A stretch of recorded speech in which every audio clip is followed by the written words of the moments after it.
louvado. Estamos aqui mais um domingo para louvar a palavra do Senhor.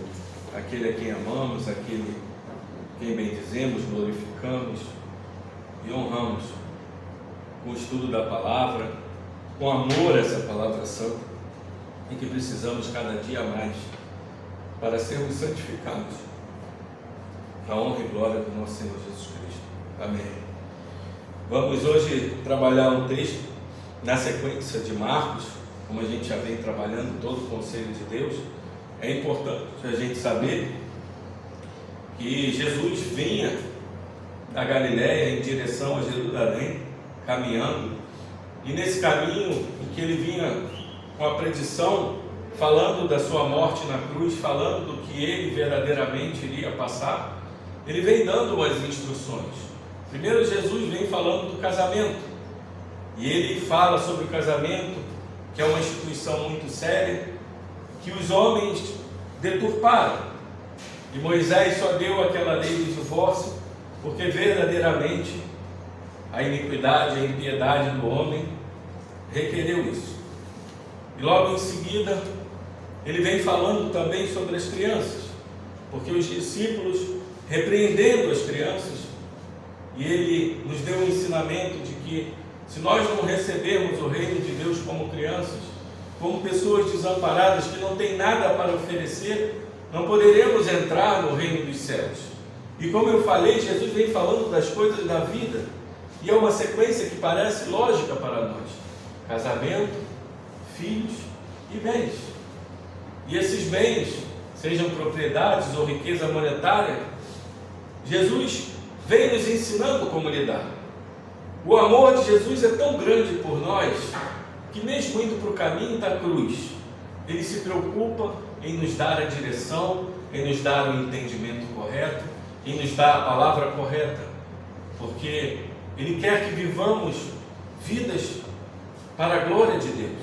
Ele quer que honremos o nosso casamento, ele quer que protejamos as mulheres e as crianças, e ele quer que ainda assim, que saibamos administrar os nossos bens.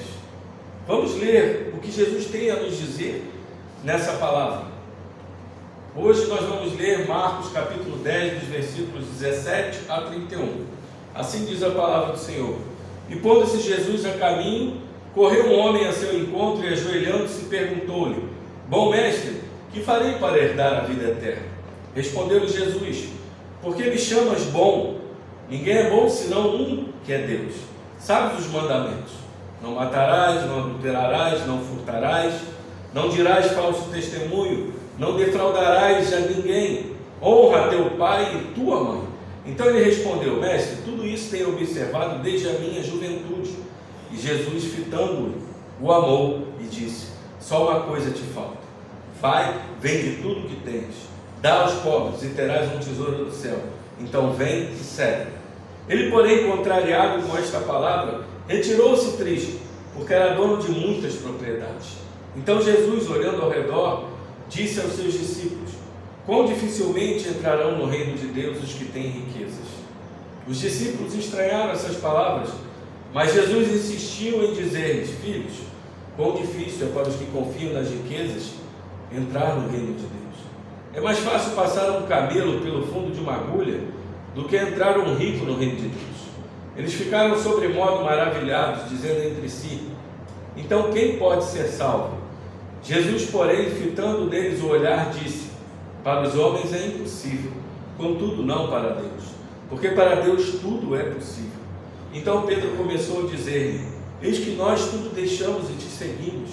Tornou Jesus: Em verdade vos digo que ninguém há de ter deixado casa, irmãos, irmãs, ou mãe, ou pai, ou filhos, ou campos, por amor de mim, por amor do Evangelho, que não receba já no presente o cêntuplo de casas, irmãos, irmãs, mães, filhos e campos, com perseguições, e no mundo por vir a vida eterna. Porém, muitos primeiros serão últimos, e os últimos primeiros. Amém. Essa palavra do Senhor é uma palavra muito edificante, porque hoje se existe um grande ídolo do mundo. O principal ídolo do mundo é o dinheiro. E E o dinheiro não é só apenas um papel, apenas uma moeda.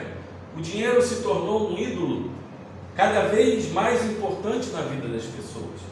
Todas as pessoas procuram, às vezes, trabalhos, procuram formas de ganhar, seja com jogos de azar, jogos de sorte ou betes. Todas as pessoas estão presas na cultura do dinheiro. Essa cultura que é tão maléfica para nós, que cada dia nos coloca em xeque com os nossos valores. Porque quando nós fitamos para o dinheiro da forma espiritual, o dinheiro nos prende e nos faz escravos dele próprio. É por isso que a Bíblia fala do dinheiro como se fosse um espírito, mamon, algo realmente que mexe com a nossa essência, que mexe com o nosso ser, porque muitas pessoas vão dizer que o dinheiro traz felicidade, que o dinheiro pode trazer, e muitos ainda brincam dizendo que o dinheiro que ele não pode trazer, ele pode comprar, porque o coração dessas pessoas está preso em adquirir bens materiais. E quem de nós ainda não ficou preso, muitas vezes, na essência de pensar: Senhor, eu não tenho para dar, eu não tenho nem próprio para os meus, eu não tenho nem próprio para a minha casa.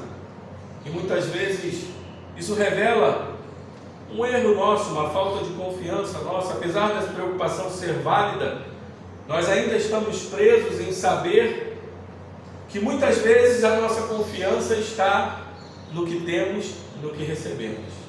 É por isso que a teologia da prosperidade avançou muito rápido, porque nosso fundamento está no que nós temos e o que nós recebemos.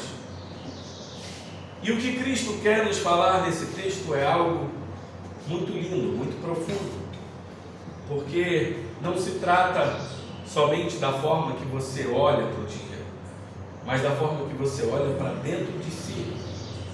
A ideia central dessa passagem, que ela trata das escolhas e seus efeitos. O rico, ele opta por seus bens, e os discípulos que decidem deixar tudo, acabam que serão os primeiros, e aqueles que não conseguem se livrar, podem ser os últimos. Esposas e crianças, como eu já falei aqui, tinham uma condição social inferior, e Jesus as elevou na comunidade de Deus. Agora ele se volta para ricos e pobres. O rico, ainda que tenha padrões morais elevados, ele opta pelas coisas terrenas em lugar das coisas celestiais. E mais uma vez nesse texto nós notamos que o dinheiro e os bens são empecilhos para os valores do reino. Nós sabemos que o envolvimento com o discipulado gera um custo. Os pescadores tiveram que abandonar os barcos e redes. O coletor teve que abandonar a coletoria. Pedro teve que abandonar sua falsa concepção de Messias. Cirineu teria que abandonar a sua segurança para carregar a cruz de Jesus.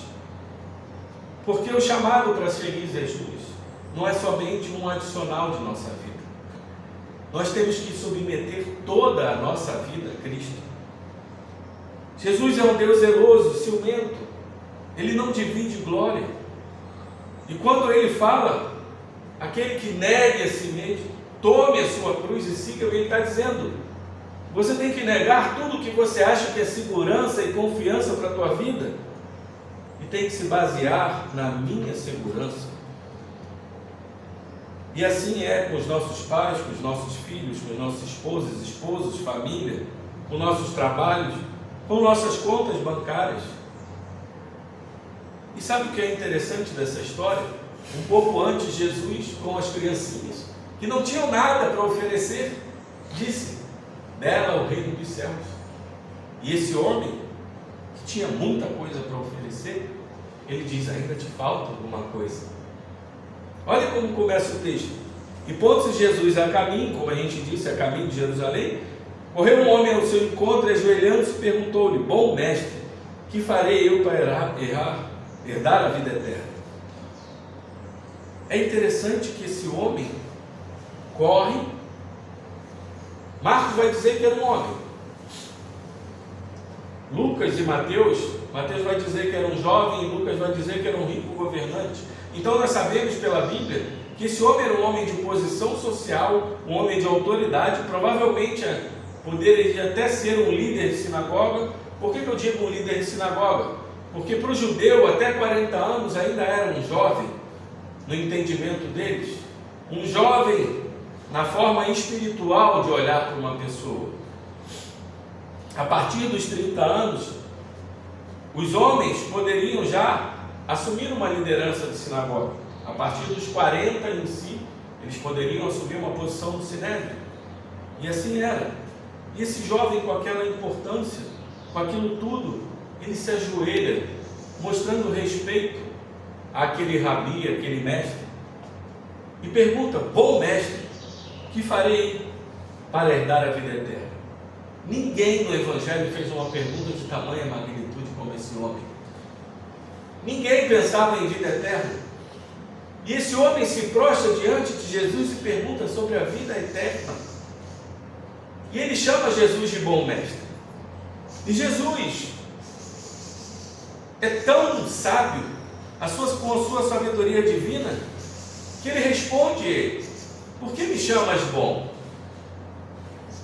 Mateus, de forma diferente, vai dizer: porque dizes que faço coisas boas?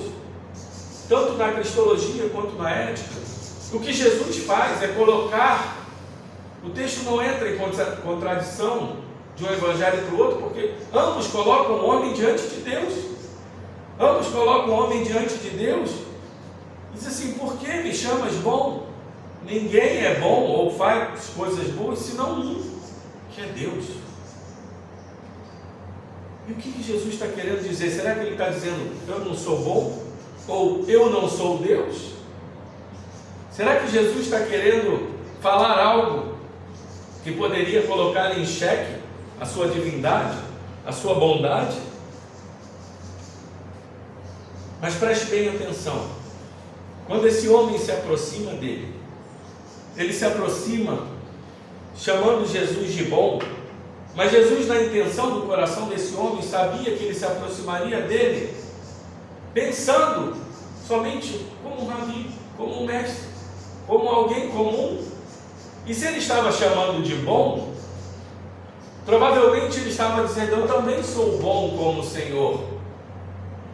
O Senhor é um mestre bom, mas eu também sou bom. Ele queria se colocar no mesmo patamar de igualdade que Jesus.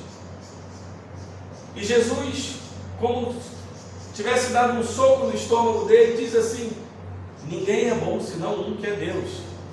Nesse momento, tudo desaba para esse homem, porque ele é colocado em xeque dizendo assim: se me chamas de bom, tem que olhar para mim como se eu fosse Deus.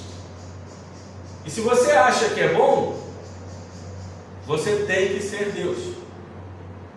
Naquele momento, toda a confiança na sua bondade deve ter desmoronado, porque esse homem era um homem de entendimento. Agora eu quero que você preste atenção na pergunta desse homem: que farei eu para herdar a vida eterna? Sendo esse homem importante, sendo esse homem quem era, sendo esse homem um jovem rico, que tinha posses, que tinha bens, que era bem visto na sociedade, de boa aparência, ele chega diante de um rabi que andava pelo deserto, muitas vezes com as suas sandálias gastas, sujo, e se prostra diante dele e fala de vida eterna. Porque esse homem estava assim? Porque no seu íntimo ele sabia que faltava algo. Porque no seu íntimo, como no íntimo de todos nós, por mais que a gente tenha todo o mundo, a gente sabe que ainda falta. É esse vazio que toma conta do coração desse homem, que faz ele se prostrar. Porque ele sabia que ele era justo, que ele era íntegro, que ele era reto, assim como Jó. Mas ele sabia que ainda lhe faltava algo. E ele pergunta para Jesus: que farei eu para herdar a vida eterna? E o interessante é que a resposta de Jesus é: sabe os mandamentos? não matarás, não adulterarás, não furtarás, não dirás falso testemunho, não defraudarás ninguém, honra teu pai e tua mãe. Preste atenção que Jesus toca do 6º ao 9º mandamento de uma forma em que ele provaria que aquele homem cumpriria isso realmente. É como se ele estivesse dizendo: tu tens muitas propriedades, tu tens muitos bens, você conseguiu isso de forma íntegra, você usou isso de forma íntegra, você honrou o seu pai e sua mãe. E ainda assim esse homem responde a ele: mestre, tudo isso tenho observado desde a minha juventude. Será que esse homem está sendo hipócrita? Será que esse homem está sendo arrogante? Hipócrita eu não acredito, porque Jesus tratou a hipocrisia com muita veemência. Ele batia nessa tecla com muita força contra os fariseus. Será que esse homem era arrogante? Também não, porque a Bíblia nos diz que Deus odeia os arrogantes. E o interessante é que Jesus, logo em seguida, vai dizer, e Jesus, fitando, o amou e disse: só uma coisa te falta. Jesus não disse que ele era um mentiroso. Jesus sabia como era a vida desse homem. Jesus sabia da retidão dele. Jesus sabia da integridade dele. Jesus sabia como ele tratava seu pai e sua mãe, como ele tratava os seus bens, o seu trabalho, como ele lutou para conseguir tudo aquilo. E Jesus olha para ele e o ama. Por isso que eu digo que não pode ser um hipócrita, não pode ser um arrogante, e deve ser um homem realmente que ainda tinha uma concepção errada, um homem que tinha uma pureza como de criança, de olhar, que como se achasse que ele estava sempre correto, sempre justo diante de Deus, porque assim era a cultura judaica. Os rabis naquela época, se essa pergunta fosse feita a eles, eles responderiam: tu sabes o que deve fazer, obedeces todos os mandamentos e fuja do pecado, não peques para que herde a vida eterna. Essa era a resposta de todos os rabis. Mas olha a resposta do nosso rabi, do nosso Senhor, do nosso mestre: só uma coisa te falta.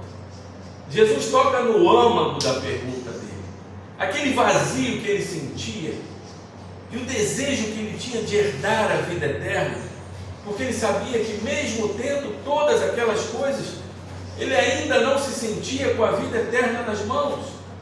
E Jesus toca no âmago dele. E a palavra aqui, amou, quando Jesus diz eu amei ele e disse só uma coisa te falta, é ágape, é o amor ágape, é o amor verdadeiro, o amor mais puro do Novo Testamento. É impossível que Jesus não amasse esse homem dessa forma, sem olhar para ele como um homem verdadeiramente de Deus. E ele diz para ele: só uma coisa te falta. Esse é o segundo soco no estômago, que derruba ele e diz: sabe esse vazio que você sente? O que te falta é que você está preso em algo que faz com que você não adore o Deus da sua vida em espírito, em verdade, em adoração, porque existe algo na sua vida que ainda está na frente do seu Deus. E ele fala 5 palavras para esse homem: vai, vende, dá, vem e segue. 5 palavras que destroem toda a estrutura desse homem. Ele diz para ele: você tem tantas propriedades, você tem tanta riqueza monetária, mas você está interessado em algo mais, porque você sabe que isso não te completa. Se desfaz de tudo isso, dá aos pobres, terá um tesouro no céu, vem e segue-me, para que você se sinta pleno. O interessante é que em outra parte da Escritura, em Marcos 12, quando aquele rabino pergunta para o homem: mestre, bem seis que é sábio, e quais são os maiores mandamentos? E Jesus responde para ele: o Shema, ouve, ó Israel, o Senhor seu Deus é é o verdadeiro Deus, é o único Deus. Amarás o teu Deus de todo o coração, alma, força e entendimento, e amará o próximo como a ti mesmo. E aquele homem olha para Jesus e diz assim: verdadeiramente sabes quais são os maiores mandamentos. E ele sai cabisbaixo, porque ele sabia também que existia um vazio dentro dele, que ele poderia conhecer toda a lei, mas ainda assim, ele sabia que quando ele responde para Jesus e diz assim: essas coisas verdadeiramente são mais importantes que sacrifícios e holocaustos, ele está dizendo assim: é tão difícil lidar com o pecado, e parece que a gente não consegue amar verdadeiramente como deveria. E isso é o que acontece. Isso é o que verdadeiramente faz com que aquele homem, aquele rabino, se prostre diante de Jesus e diga: tu sabes o que dizes. Mas diferentemente, esse homem aqui, ele pega e sai. Ele, porém, contrariado com essa palavra, retira-se triste, porque era dono de muitas propriedades. Esse homem se torna triste, angustiado. E é interessante que a mesma palavra em Mateus 26:37, quando Jesus está no Getsemane orando, ali diz que ele se sentia triste, angustiado. Mas por que Jesus se sentiu triste e angustiado no Getsemane, como esse homem se sentiu triste e angustiado? Sabe por quê, meus irmãos? Porque nesse momento Jesus mexeu na estrutura desse homem. E a estrutura desse homem nada mais era do que o seu dinheiro, as suas propriedades. E no Getsemane, a mudança de Jesus, a mudança de estrutura, a mudança do seu ser, é que tudo girava em torno do Pai, e o Pai viraria as costas para ele. O que o Pai era para Jesus, o dinheiro era para esse homem. E quando nós temos essa mudança de essência dentro de nós, quando isso destrói as nossas estruturas, é quando Deus mexe nas nossas entranhas, esquadrinha o nosso interior e derruba toda a nossa confiança.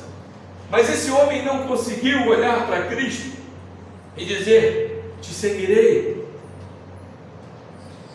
E Jesus olha ao redor, e a palavra aqui, olhando ao redor, é como se estivesse olhando para todos os discípulos, para ver se eles agiriam como aquele homem agiu. E os discípulos, ouvindo o que Jesus diz: filhos, quão difícil é para os que confiam na riqueza entrar no reino de Deus. Para nós, não é difícil entender isso. Mas para os judeus daquela época, a riqueza era sinal de bênção divina. Você tem o Salmo 128, você tem Isaías 3:10, você tem Jó 1:10, você tem Jó 42, que vai falar das bênçãos. E quando o Senhor fala com Jó, ele diz: eu darei tudo em dobro para ti, como bênção divina. O judeu tinha essa concepção de que os homens ricos eram abençoados por Deus porque eram justos e morais e éticos diante de Deus. Agora você imagina na cabeça de um discípulo que pensava que os ricos já eram benfeitores, eram homens que recebiam a bênção divina, e esses próprios homens não irão mais ao céu.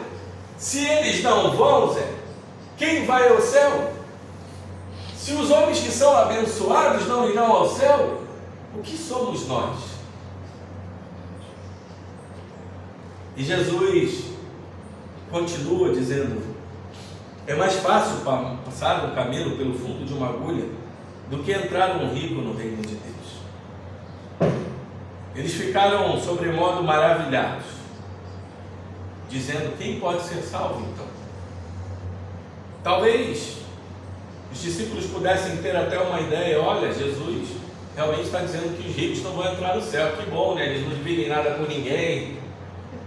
Mas no seu entendimento, aqueles homens estavam perturbados.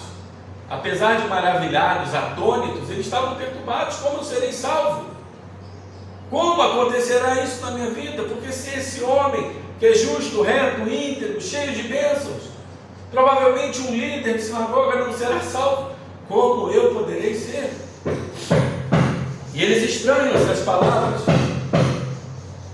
Mas Jesus olha diretamente neles e diz: para os homens é impossível, contudo, não para Deus. Porque para Deus tudo é possível. Isso é algo que verdadeiramente mexe muito conosco. Porque quando a gente começa a olhar para essas palavras e vemos quanto é importante nós entendermos a graça de Deus, nós ficamos atônitos, nós ficamos maravilhados. Porque se Jesus diz que é impossível um homem que é abençoado entrar no reino de Deus, imagine nós, imagine os discípulos, imagine os pobres. E a pobreza do judaísmo tardio era vista como a pior de todas as qualidades, como se você juntasse todas as coisas ruins e dissesse: todas as coisas ruins somadas dão a pobreza. Era sinal de desfavor de Deus. E aqueles homens, apesar de Pedro, Tiago, João, André serem homens provavelmente ricos com seus trabalhos, abandonaram tudo, não tinham mais nada para oferecer a Deus. Largaram as suas coisas nas suas famílias, largaram provavelmente filhos, esposas, sogras, e entregaram tudo para o Senhor. E aquilo perturba eles. E o interessante é que quando essa perturbação vem, é porque os ditos de Jesus, eles não são, eu gosto muito de uma coisa como o Tim Keller fala, não são como um chocolate que você põe na boca, derrete e aquilo desce uma maravilha.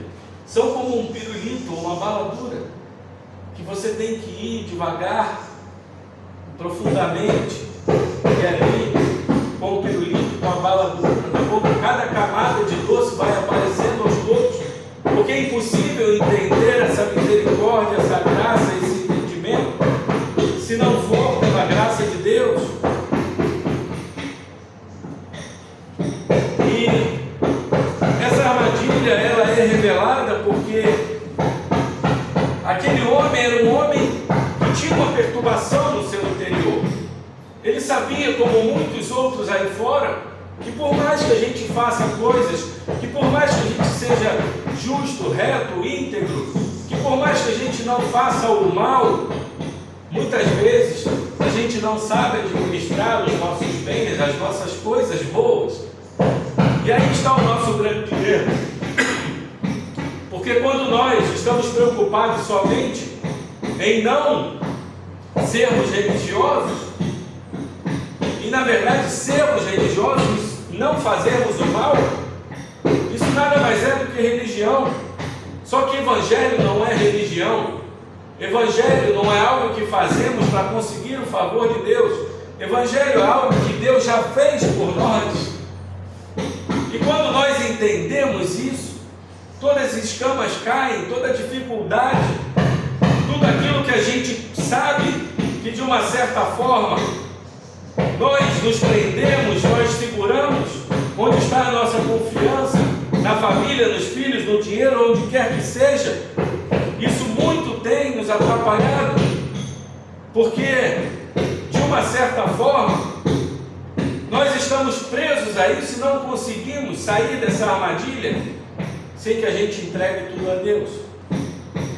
Se você já parou e pensou no seu coração que muitas vezes, como eu vou lidar com as minhas situações financeiras, como eu vou lidar com as minhas situações familiares, sem entender verdadeiramente o que Deus pode fazer por você, é muito difícil você continuar e poder dizer assim: Senhor, eu sou justo, eu sou reto, eu sou íntegro, mas ainda me falta algo. E quando você tem esse sentimento, é o próprio próprio Espírito Santo mostrando dentro do seu coração que você está preso em algo. É o próprio Jesus tocando na sua ferida e dizendo: meu filho, eu não quero só que você me louve, me adore no culto de domingo. Eu não quero só que você me louve de repente na sua casa, nem no seu trabalho. Eu quero que toda a sua vida, que toda a sua confiança seja o prato da sua mesa, a comida da sua casa, a saúde da tua família, o seu trabalho, o seu patrão, a sua vida com o mundo, esteja tudo nas minhas mãos. Isso é confiar plenamente em Deus. É aí que verdadeiramente todas as escamas caem, toda a estrutura cai e a gente descansa. É interessante que nós cantamos louvores aqui que falam sobre descansar em Deus, que Ele é o Rei da Glória, que a gente tem que entregar a nossa vida para Ele. Como isso é difícil, como isso é angustiante, porque nós temos ídolos dentro dos nossos corações que cada dia mais vão fazendo com que a gente tenha dificuldade de lidar não só com o mundo, mas com os nossos desejos, com a nossa essência, aquilo que nós temos como a nossa fortaleza. Muitos estão presos no amor aos filhos, outros no amor à esposa e ao marido, outros estão presos no seu trabalho, no seu dinheiro, na sua conta bancária. Quantas pessoas hoje entram nas igrejas para se firmar cada vez mais nessas seguranças que não são seguras, nessas seguranças que verdadeiramente são inseguranças. E nós temos ainda muita dificuldade de entregar como esse homem, entregar tudo a Deus.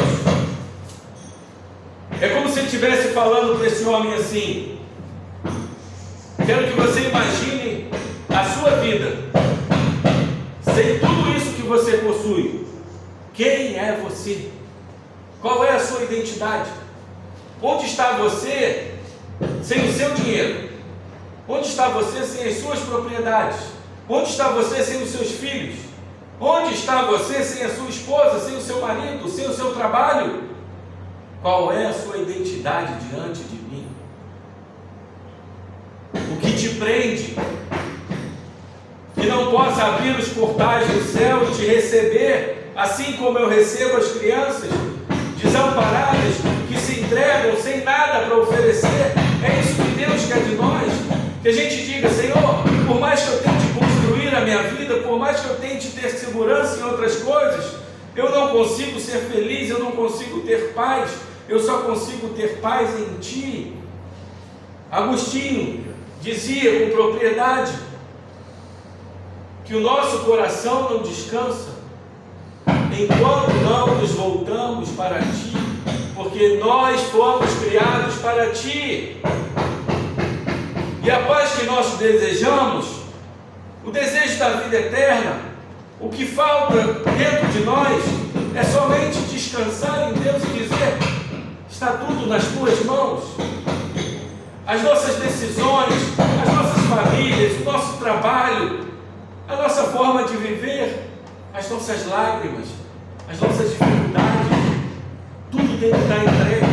E quando a gente solta esse peso, assim como no livro do Peregrino, aquele homem solta aquele saco pesado e quando ele olha para a cruz, ele diz: agora verdadeiramente eu entendi o que é a graça de Deus.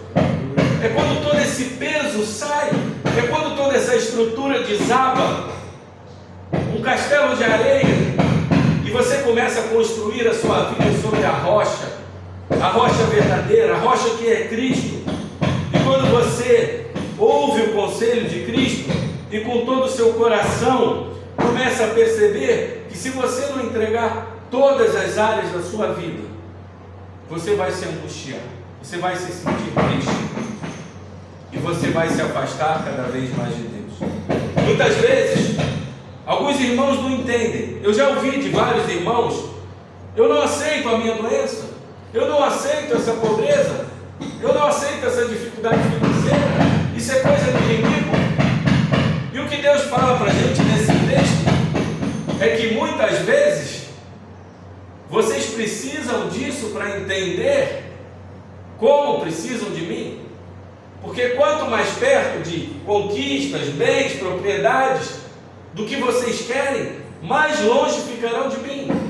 Eu conheço o coração de vocês, eu conheço os ídolos que estão no coração de vocês, e somente quando vocês se desfizerem de tudo isso, estiverem desprendidos disso, estarão prontos para receber as bênçãos.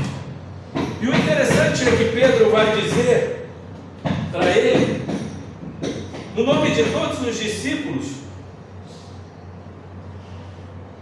eis que nós deixamos tudo e te seguimos. Como se estivesse fazendo um comentário: Jesus, nós deixamos tudo para te seguir. Nós largamos mulher, filhos, trabalho, pais, deixamos de honrar nossos pais para te seguir. E o Senhor está dizendo que nós não receberemos como esse homem a vida eterna. Mas olha o que Jesus fala para ele. Tomou Jesus: em verdade vos digo que ninguém há que tenha deixado casa, ou irmãos, ou irmãs, ou mãe, ou pai, ou filhos, ou campos, por amor de mim, por amor do Evangelho, que não receba já no presente o cêntuplo de casas, irmãos, irmãs, mães, filhos e campos, com perseguições, e no mundo por vir a vida eterna.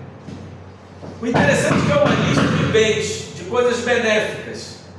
E no final dessa lista de coisas benéficas ele bota com perseguições. Mas prestem bem atenção. Muitas pessoas interpretam esse texto errado, como se nós fôssemos receber casas novas, marido novo, irmãos, irmãs, campos, por amor do Evangelho. O que Cristo está dizendo é o seguinte: a bênção que eu dou para vocês é que, por mais que você não tenha um pai hoje, não tenha uma mãe, não tenha uma irmã, não tenha um irmão, não tenha um campo, não tenha uma casa, eu te darei uma igreja cheia de irmãos que irão te acolher, que irão te amar como um irmão, como uma irmã, como um pai. Eu te darei casa para morar se você não estiver. Eu te darei um cêntuplo dessas coisas, porque as pessoas do meu reino, elas terão prazer em amar aqueles que são meus súditos também. Isso é o que Jesus nos diz: a alegria de estarmos entre irmãos, a alegria de dividirmos uma casa, dividir um bem, dividir algo com um irmão, com uma irmã. Não tem nada mais precioso que isso. Muitas vezes a gente olha para a nossa família, a gente não se identifica tanto quanto a gente se identifica com o irmão da igreja. É esse bem que Jesus está falando, é esse amor que nós vamos receber. Mas ele termina dizendo com perseguições, porque ele já tinha dito que no mundo tereis aflições, e serão perseguidos não por vocês, mas por causa do meu nome. Porque existe uma batalha espiritual em que o inimigo tenta se levantar e levantar pessoas contra o nome de Cristo, para que essas pessoas se desviem do caminho da salvação. E se existe perseguição, se existe algo contra a sua vida, isso é uma grande prova de que você é súdito do reino de Deus. Então, quando você olhar e dizer eu não aceito isso, você está se colocando contra Deus. Você tem que dizer: Senhor, eu aceito a minha condição inferior, seja de pobreza, seja de não ter uma família, seja de não ter um marido, seja de não ter uma esposa, seja de não ter um carro, uma casa. Eu aceito isso. E eu sei que se eu for perseguido, se eu for difamado, se eu for vilipendiado, eu estarei completando as aflições do Senhor. Porque se o meu Senhor sofreu isso, por que o seu discípulo não sofreria? E eu ainda digo para vocês que por mais que a gente somasse todo o sofrimento do mundo, não chegaria ao sofrimento do nosso Senhor. Mas o interessante é, por que Jesus amou esse homem? Por que Jesus olhou para esse homem fixamente e o amou com amor puro? Se esse homem realmente não irá receber o reino de Deus, como Ele olha com amor eterno. Muitas vezes, esse texto me deixa pensando que esse homem um dia voltaria aos pés de Cristo e se entregaria, porque ele sabia que aquele vazio dentro dele jamais iria sair, mas aquilo certamente iria estar dentro da cabeça dele para o resto da vida, até que ele pudesse se render aos pés do Senhor e dizer: eu realmente hoje entendo, eu realmente hoje te conheço, eu realmente sei quem tu és. Assim como Paulo se achava justo e dizia: pela lei, pela justiça eu sou reto e íntegro,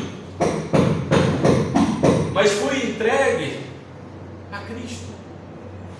Paulo foi entregue a Cristo e todo o castelo dele caiu. O castelo de justiça de Paulo caiu e o nosso castelo de justiça cai. Muitas vezes nós queremos nos mostrar íntegros, justos, e o que isso revela? Somente nós somos religiosos e não entendemos verdadeiramente a graça de Deus, porque nós queremos colocar-nos diante de Deus e dizer assim: olha, Senhor, eu fiz isso, eu fiz aquilo, eu sou assim, eu sou aquilo. Considera isso como se a gente estivesse diante de Deus e colocasse uma balança entre coisas más e coisas boas, e se as coisas boas penderem mais do que as coisas más, nós iremos para o céu. Mas Jesus diz que é impossível, é como um camelo passar dentro de uma agulha. E agulha aqui não quer dizer aquela porta da cidade de Jerusalém, porque essa porta só foi construída no século IX, depois de Cristo, na Idade Média. Então, nós vemos que Jesus está falando que é algo impossível mesmo. E por ser impossível, nem os discípulos, nem esse homem, nem quem quer que seja entrará por suas obras, porque as obras dos homens são como trapos de imundície. Diante de Deus elas não têm valor nenhum. Apesar de custoso o nosso discipulado, apesar de custosa a perseguição, apesar de custosa toda a tribulação que passamos, isso tudo é apenas para evidenciar a graça de Deus, evidenciar que Deus nos salva, porque somente Ele pode salvar. E é isso que Ele fala para eles: Deus pode todas as coisas. Se vocês acham que não vão ser salvos, eu posso salvar. Mas Jesus amou esse homem e olhou para ele. Sabe por quê? É como se Ele estivesse dizendo dentro do coração dele: você é jovem, você é rico, você tem a sua integridade, você é o que é, e eu sei que você não é hipócrita, você não é arrogante, você é um homem que tem seguido os preceitos de Deus. Mas o interessante é que Jesus não toca no último mandamento. O último, os primeiros 9 mandamentos, eles são visíveis aos homens, como se pudesse dizer assim: esse homem segue os mandamentos. Mas o 10º mandamento, a cobiça, é algo da intimidade, é algo do coração, e só o Deus que consegue ver o coração é que pode esquadrinhar e julgar. E quando nós quebramos diariamente o 10º mandamento, com a cobiça, seja por dinheiro, seja por pessoas, seja por algo ou alguém, nós estamos dizendo para Deus: ainda me falta algo. A intenção do meu coração me destrói. Ainda me falta algo. Não dá para cumprir esses 10 mandamentos, porque esse 10º me destrói. Porque Jesus diz que é adúltero não só aquele que pratica o ato, aquele que praticou o adultério somente de olhar, aquele que pensou em mentir já mentiu. E aí, meus irmãos, só pela graça. E Jesus olha para esse homem e fala, elogia ele: eu vi tudo isso, mas deixa eu dizer uma coisa para você, eu também sou jovem, e eu abandonei toda a minha riqueza, toda a minha glória, tudo que eu tinha de mais precioso por você, tudo que eu tinha ao lado do meu pai, eu abri mão por você. Eu estou te pedindo para abrir mão só de um pouco, de pouca coisa. Eu abri mão de todo o universo, de toda a glória, de tudo que é meu, por você. Eu sou o jovem que assumiu a maior pobreza do mundo, a maior dificuldade do mundo, a maior aflição do mundo, por amor a ti, por amor a esse evangelho. Imagine-se que se eu pude abrir mão de algo muito mais supremo, mais sublime, mais único, você pode abrir mão disso que é pequeno, porque eu posso te dar, assim como dei a Jó, tudo em dobro. Você pode entregar tudo hoje, e amanhã na sua porta um homem bater e dizer assim: Deus mandou restituir tudo que você deu, porque Ele é dono da prata e do ouro. Ele move os corações do povo de Deus e do povo que ainda também não é de Deus, porque tudo é dele, por ele, para ele. E quando nós entendemos isso, nós entendemos a graça de Deus, a perfeição de Deus, nós entendemos que o nosso coração sempre vai construir ídolos e sempre vai dizer assim: me falta algo. Mas quando a gente olha para a cruz e a gente vê aquele jovem que desceu da sua glória, que entregou toda a sua riqueza, que entregou tudo por amor de nós, que negou a sua essência no seu íntimo, dizendo assim: eu vou derrubar toda a minha estrutura, que é o amor do meu Pai, porque Ele virará as costas para mim no meu momento de entregar a vida por vós. Toda a minha essência será derrubada. E é assim que é o cristianismo. Nós só podemos viver quando nós morremos. Nós só podemos ter paz quando abrimos mão daquilo que nos afunda. Nós só podemos ser sólidos quando largamos o que é fútil e o que é frágil. Há um ditado que diz que nós só podemos segurar uma coisa quando abrimos a mão e largamos o que estamos segurando. E isso é uma grande verdade. Quando a gente entender que a gente tem que abrir mão, não é você sair dando as suas coisas, não é você abandonar a sua família, abandonar os seus filhos, a sua esposa, o seu marido, mas é você entender que tudo isso é uma bênção divina para a sua vida. E não fale: eu vou colocar Deus em primeiro lugar. Que se você está colocando Deus numa lista junto com outras coisas, você está reduzindo Deus a algo que Ele não é. Deus é o outro. Eu vou amar a Deus porque Ele é Deus. Eu vou amar a Deus porque Ele é único, porque Ele é outro, porque não existe a categoria dele neste mundo. Deus não pode ser comparado a essas coisas do mundo, porque Ele é Deus. Esse é o amor que Deus espera de nós. Essa é a dedicação. Nós sabemos que o nosso amor é imperfeito. Nós sabemos que a nossa justiça é imperfeita. Nós sabemos que tudo em nós é imperfeito. Ele apenas requer algo de nós. Entregue toda a sua vida nas minhas mãos. Descanse em mim. Confie em mim. Eu disse que estaria contigo até o último momento. E se eu falei, eu vou cumprir. Não estribe o seu próprio entendimento. Confie em Deus, como a gente leu aqui antes da pregação. E ele termina o texto dizendo: no mundo por vir receberemos a vida eterna. Irmãos, por mais que a gente receba o cêntuplo de coisas nessa terra, o amor dos irmãos e irmãs, casas, campos, muitas vezes eu não tenho campo, mas o irmão me chama para passar um final de semana com ele no campo. Muitas vezes eu não tenho uma casa abençoada, mas o irmão me chama para almoçar, para jantar com ele. Muitas vezes eu não tenho um carro, mas eu recebo carona. São bênçãos todos os dias que a gente recebe de Deus. E quantos se preocupam conosco? E quantos estão do nosso lado? Mas nada disso se compara à vida eterna. O que esse homem estava angustiado por pedir, nós já temos em Cristo Jesus.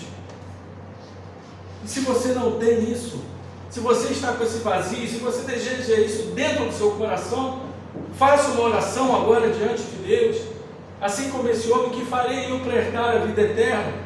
Mas entenda que você tem que olhar para Deus e dizer: Senhor, eu entrego tudo nas suas mãos, e faça da minha vida a vida do que o Senhor desejar, porque eu não tenho capacidade de ser justo, de ser santo, de administrar as minhas coisas da melhor forma. Eu posso até ter a capacidade de não fazer o mal, mas eu não sei usar as coisas boas como o Senhor usaria. Eu não sei dar valor, talvez, ao meu filho, à minha filha, ao meu esposo, à minha esposa, ao meu trabalho, aos meus bens, como o Senhor sabe. Por isso eu entrego tudo a Ti, para que eu descanse e para que eu possa receber de Ti a vida eterna. Esse texto propositalmente está logo depois do desamparo das crianças, daquelas crianças que se entregam sem nada para oferecer.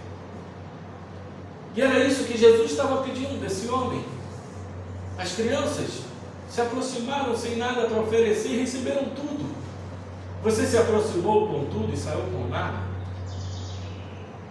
É somente quando a gente se esvazia é que a gente se enche verdadeiramente de Deus. Para terminar, o texto diz que, porém, muitos serão últimos e os últimos primeiros. O que ele está falando aqui é que muitas vezes, irmãos, a gente acha que nós temos vidas que são melhores do que os outros, mas somente Cristo sabe o sacrifício de cada um. Quando aquelas pessoas estavam ofertando na sinagoga quantias enormes, uma mulher chegou e deu uma quantia pequena, e Jesus disse: ela foi o que mais ofertou, ofertou tudo que tinha. E essas coisas nós não percebemos. E muitas vezes, meu irmão, aquele irmão que você considera que não tem nada, aquele irmão que você considera que vive uma vida de solidão, de pobreza, de dificuldades, esse será o primeiro no reino dos céus. Porque ele não tem nada, ele se desampara, ele entrega tudo para Deus e fala: Senhor, eu não tenho nada, mas eu tenho o Senhor. Então o alerta que Jesus nos dá é: muito cuidado com as riquezas, com as propriedades, com os bens, com tudo o que nós desejamos cada dia mais e damos valor, porque elas podem nos afastar de Deus. E quando a gente entende que essas coisas são todas temporárias, que tudo passará. Hoje nós podemos ter dinheiro, amanhã nada. Quantos de nós já passamos por dificuldades extremas? Hoje nós temos saúde, amanhã podemos não ter. Essa é a vida. Mas uma coisa eu digo: você pode perder tudo, mas a única coisa que você não pode perder é esse Deus maravilhoso. É esse Deus que olha fixo dentro de nós e nos ama e diz: uma coisa ainda te falta. Olhe para dentro do seu coração e veja o que te falta. O que te falta para receber o reino de Deus como uma criança, como um homem e uma mulher desamparada, com tudo entregue nas mãos de Deus e dizendo: Senhor, eu posso ter tudo, mas isso não vale nada diante da tua majestade, do teu amor, da tua glória.